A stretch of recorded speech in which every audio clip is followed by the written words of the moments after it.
Man. Man is a being endowed with noble sentiments, capable of acquiring virtue and drawn to eternity.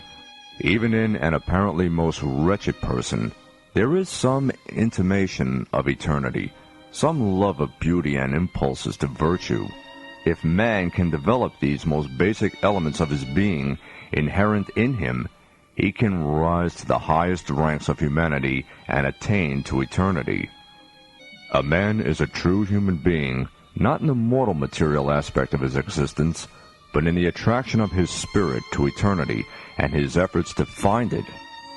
For this reason, in disregard of his spiritual aspect, no man, considered only in terms of his physical existence, can ever find true peace and contentment.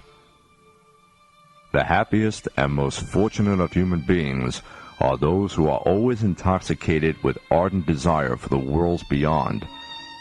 Those who have confined themselves within the narrow and suffocating limits of their bodily existence are really in prison, even though they may be living in palaces.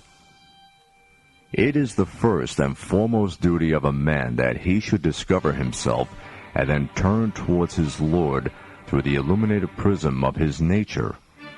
The unfortunate ones who are unaware of their true nature and therefore unable to get in contact with their Most High Creator spend their lives like load-carrying porters, unaware of the worth of the treasures on their backs. Essentially, man is a helpless being, but he discovers an extraordinary competence by depending on the infinitely powerful one. As he depends on that infinitely powerful one, he grows from being a drop into a waterfall, from being a particle into a sun, and from being a beggar into a king. To the degree of being familiar with the book of existence and events and establishing a unity between himself and that book, a man feels sparks of wisdom to appear in his heart. He comes to recognize his essential nature and obtains knowledge of God through the light of those sparks, and, finally, reaches God.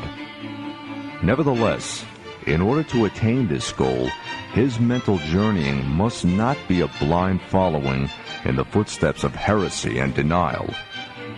A truly human being carries his relations with other living beings in the consciousness of his duty to them and within the limits of need.